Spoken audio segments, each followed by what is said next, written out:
What's up, guys? Nothing to Scale coming back to you again with another review video, this time of the 1951 Chevrolet Bel Air by AMT.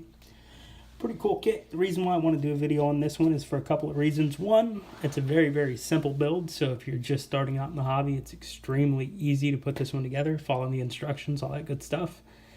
If you are kind of experienced in all of this is a very easy kit to modify, so you can do all kinds of cool stuff to this guy. But let's go ahead and take a quick look around it. So there's not a whole lot of parts to this kit. It is a 2-in-1, so you can build it as the factory stock car or you can build it as the drag model. One interesting thing about this guy, I did choose to go outside of the box on this one just because it came with an inline 6, and the inline 6 is for both versions. So for the stock version, you get a stock look inline 6.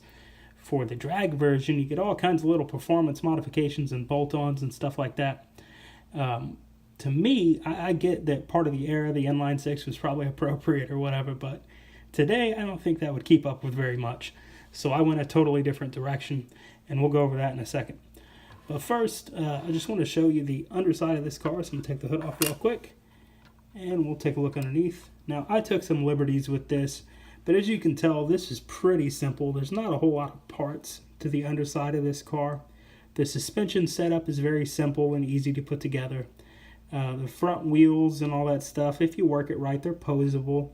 You can tell this thing's been sitting on the shelf for a while, but really easy to put together, not too bad. And then, like I said, if you do a little bit of kit bashing, you can do your own thing with this. That's basically what I did. So you can see some stickers inside the rear windows and stuff like that. This has a really cool street look, like this guy would actually be parking at a drive-in or something like that. So pretty cool.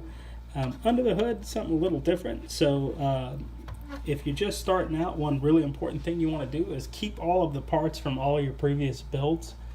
So for example, like this F100, it's 1953. I think it was also from AMT. This came as like a 4-in-1 or something crazy like that. It had a whole lot of parts to it. You can build it any way you wanted to, but I built it as the welding truck.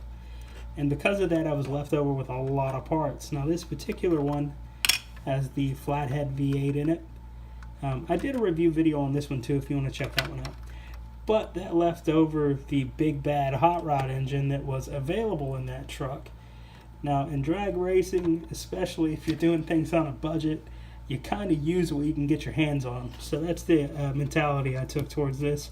So there is that big giant big block Ford V8, and I wired it up with some spark plugs and stuff like that. And surprisingly enough, the hoses actually ran right where they need to go. These are the hoses that came with the Chevy. So pretty cool stuff. You can see that the firewall is really nicely detailed. So this is a cool kit to start out with.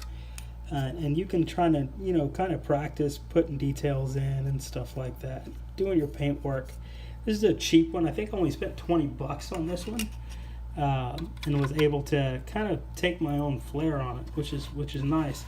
The interior is very nicely detailed on it. Let's see if you can actually see that.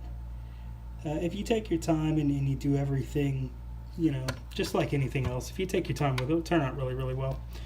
But I just want to do a quick video on this one. So if you're starting out and you see this one in your hobby shop, it's probably going to be one of the cheaper sets.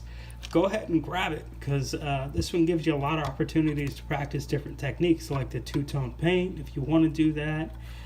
Getting your chrome work right and all that stuff.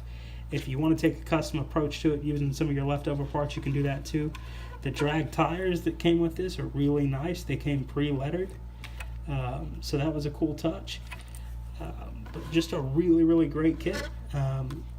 The instruction sheet, just like anything from AMT, is not very detailed, but because there's not a whole lot of parts on this one, it makes it a little bit easier. So if you see it, grab it, pick it up. It'll be a great starter kit for you. If you're more experienced and you want to do something crazy with it, this is a really cool shell to do that with. It gives you a lot of opportunities. The engine compartments are really large, which pretty much makes it limitless. You can get away with just about anything. So that's about it. Highly recommend it. If you see it, pick it up. Thanks a lot, guys. We'll see you next time.